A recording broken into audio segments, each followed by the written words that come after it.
Buenas tardes, hermanos. Estamos reunidos otra vez a través de las redes sociales. Seguimos haciéndolo de esta manera hasta que, Dios lo disponga. Y seguimos orando los viernes, seguimos intercediendo, seguimos clamando por todas las necesidades físicas, por todas las necesidades materiales, por todas las necesidades espirituales de la iglesia, de cada miembro de la iglesia y también de las personas conocidas, nuestros familiares, nuestros amigos, que vamos recibiendo noticias de que están pasando enfermedades, situaciones, y nosotros vamos clamando, anotando y clamando a Dios para que esté poniendo su mano sobre cada necesidad. También oramos por nuestra iglesia, oramos por nuestro pastor, oramos y clamamos por los que están encargados de la búsqueda del pastor, por la comisión integradora, oramos por cada uno de ellos para que reciban la guía de parte de Dios, para que reciban la guía para tomar decisiones, para poder llevar adelante toda esta tarea, que no es fácil, pero de la mano de Dios, con Dios todo lo podemos. Oramos también en el nombre de Jesús, entregándole esta reunión para que sea Él el que nos esté edificando, para que sea Dios el que nos esté guiando, el que nos esté nutriendo espiritualmente y podamos compartir una palabra, que podamos compartir una reflexión y que sea el Espíritu Santo el que nos esté mostrando claramente lo que Dios nos quiere decir en este tiempo. Hoy quería compartirles un poco sobre lo que es la justicia de Dios y también lo que es la justicia del hombre. Quiero hacer un breve repaso porque la idea central de toda la Biblia es la justicia de Dios, ¿no es cierto? Se basa en la justicia de Dios. Pero quiero hacer un breve repaso para que podamos entender la justicia como la ve Dios y como la ve el hombre. La palabra justicia en el diccionario significa principio moral. Un principio moral que inclina a obrar y a juzgar respetando la verdad y dando a cada uno lo que le corresponde. De acuerdo a esta definición, vemos que en nuestros días hay demasiadas injusticias. Por ejemplo, en nuestro país el índice de pobreza cada vez es más alto. Aquellas personas que vivían en la clase media hoy son pobres. Y muchas personas que eran pobres ahora son indigentes. Y justamente pasa esto en nuestro país, que yo diría que a nosotros nos tendría que alcanzar y para tener lo necesario, y también me atrevería a decir que nos tendría que sobrar, porque gracias a Dios vivimos en un país rico en todo sentido. Sin embargo, no es así. Y esto, para nosotros, es injusto. Vemos también, por ejemplo, que aquellas personas que violan, que matan, que roban, entran por una puerta detenidos y salen por otra puerta en libertad, como si nada hubiese pasado. Y esto también es algo injusto para nosotros. Pero fuera de la justicia social, nosotros nos parece injusto que, por ejemplo, alguien que tiene una vida dedicada a Dios, dedicada a ayudar al prójimo, atendiendo con excelencia a su familia, y una persona que es querida por todos, de repente se encuentre con un diagnóstico médico de una enfermedad terminal.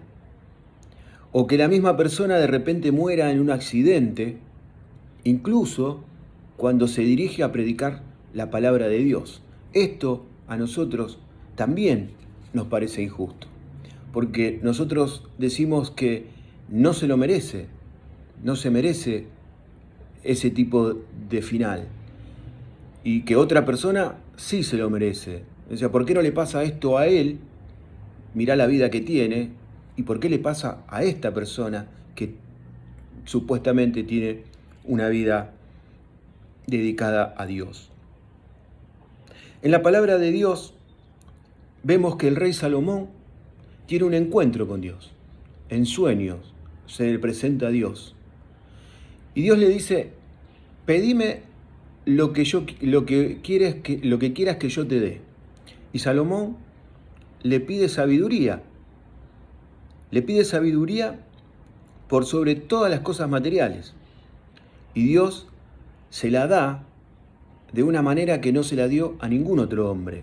Incluso la palabra de Dios dice que Salomón tuvo una sabiduría como no la tuvo ningún otro rey. Muchos teólogos, muchos estudiosos de la palabra de Dios,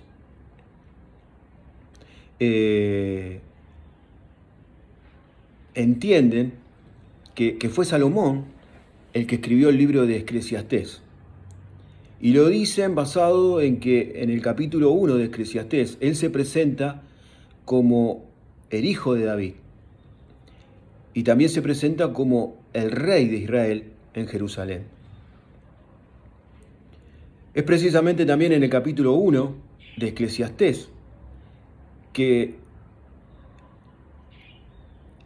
Salomón, o el rey, dice que se dedicó a estudiar con sabiduría, y uno entiende que es con la sabiduría que Dios le dio, todo lo que acontece en la tierra, en este mundo. De dicho estudio, o sea, de ese estudio que el rey se dedicó a hacer sobre lo que pasa en el mundo, podemos ver en el capítulo 8, en el verso 14, una de sus conclusiones, una de las tantas conclusiones a las que este rey llegó, que la mayoría eran conclusiones negativas, ¿no? Pero Eclesiastés 8:14 dice, hay vanidad que se hace sobre la tierra, o hay injusticia que se hace sobre la tierra. Dice que hay justos a quienes sucede como si hicieran obras de impío, y hay impíos a quienes acontece como si hicieran obras de justos. Digo que también esto es vanidad, o digo que esto es injusto. O sea, que este rey llega a la misma conclusión que llegaríamos nosotros al estudiar los días que estamos viviendo. Pero lo bueno de esto es que este rey aclara en el último pedacito del texto que es lo que él ve, o sea, que lo que el hombre ve como injusto. Por eso en el último pedacito dice, digo, o sea que él está hablando por su cuenta, cómo ve la justicia en lo que pasa en la tierra, que es injusto más que justo. Pero vamos a otra forma, a otra manera de ver la justicia. Metámonos un poco en el Nuevo Testamento. Cuando comencé a leer la parábola que se encuentra en Mateo 20, tardé un poco en entenderla. No la podía comprender. Se me hacía difícil entender la forma de actuar del dueño de la finca. Y mucho más si la comparo con la forma de actuar hoy en día de los empleadores y de la desigualdad en el trato con algunos empleados. Por eso vamos a leer lo que dice Mateo 20 del 1 al 16. Dice así, el reino de Dios es como el dueño de una finca que salió muy de mañana a contratar trabajadores para su viñedo. Se arregló con ellos para pagarles el jornal de un día y los mandó a trabajar a su viñedo. Volvió a salir como a las 9 de la mañana y vio a otros que estaban en la plaza desocupados. Les dijo, vayan también ustedes a trabajar a mi viñedo, y les daré lo que será justo. Y ellos fueron. El dueño salió de nuevo, a eso del mediodía, y otra vez a las 3 de la tarde, e hizo lo mismo. Alrededor de las 5 de la tarde volvió a la plaza y encontró en ella a otros que estaban desocupados. Les preguntó: ¿por qué están ustedes desocupados todo el día sin trabajar? Le contestaron: porque nadie nos ha contratado. Entonces les dijo: vayan también ustedes a trabajar a mi viñedo. Cuando llegó la noche, el dueño dijo al encargado del trabajo: llama a los trabajadores y págales, comenzando por los últimos que entraron y terminando por los que entraron primero. Se presentaron, pues, los que habían entrado a trabajar alrededor de las 5 de la tarde, y cada uno recibió el jornal completo de un día. Después, cuando les tocó el turno a los que habían entrado primero, pensaron que iban a recibir más, pero cada uno de ellos recibió también el jornal de un día. Al cobrarlo, comenzaron a murmurar contra el dueño, diciendo: estos que llegaron al final trabajaron solamente una hora, y usted les ha pagado igual que a nosotros, que hemos aguantado el trabajo y el calor de todo el día. Pero el dueño contestó a uno de ellos: amigo, no te estoy haciendo ninguna injusticia. ¿Acaso no arreglaste conmigo por el jornal de un día? Pues toma tu paga y vete. Si yo quiero darle a este que entró a trabajar al final lo mismo que te doy a ti, es porque tengo el derecho de hacer lo que quiera con mi dinero. ¿O es que te da envidia que yo sea bondadoso? De modo que los que ahora son los últimos serán los primeros, y los que ahora son los primeros serán los últimos. Con todos, el dueño de la finca convino en que trabajarían en su finca y les pagaría lo que es justo, dice el verso 4, ¿no? Los contrató para pagarle lo que es justo, tanto al que trabajó durante todo el día como al que trabajó solo una hora. Desde nuestro punto de vista, es muy comprensible que los que trabajaron todo el día se quejen, se estén quejando de lo que estaba haciendo el dueño de la finca. Y nos causa también un poco de malestar que los que trabajaron una hora cobren lo mismo que aquellos que se pasaron todo el día debajo del sol. Y encima que les haya pagado a ellos en primer lugar. Pero hermanos, acá no es Salomón el que se refiere a lo justo o a lo injusto, sino que es Jesús el que quiere mostrar a través de esta parábola la justicia en el reino de Dios. Y seguramente que aquellos que lo estaban escuchando pensaban que si Jesús quería referirse a la justicia, esta parábola no era la correcta, porque parece que con esta parábola demuestra justamente todo lo contrario. Más que justo, el dueño de la finca parece un hombre generoso, pero no es de la generosidad a lo que se está refiriendo o a lo que se centra esta parábola, sino de la justicia y la justicia del reino de Dios. Por eso, el mayor inconveniente que nosotros podemos tener al querer entender la enseñanza de Jesús es que queremos comprenderla partiendo de parámetros humanos y pretendiendo que lo que significa para nosotros la justicia debería también significar lo mismo para Dios o para Jesús. Y acá es donde tiene una gran importancia tener conocimiento de lo que significa gracia, porque Dios ve la justicia desde la óptica de la gracia.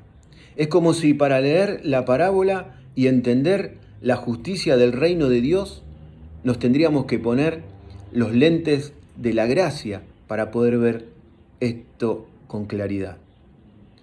Alguien dijo que gracia significa que no podemos hacer nada para que Dios nos ame más y que gracia también significa que no hay nada que podamos hacer para que Dios nos ame menos. Nosotros creemos que hay personas que no se merecen el perdón de Dios. Muchas veces le decimos, vos no te mereces ni el perdón de Dios.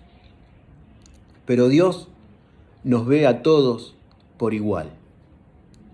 Y es acá donde podemos ir a Romanos 3:23, donde nos da una tremenda enseñanza de la igualdad con la que Dios nos ve.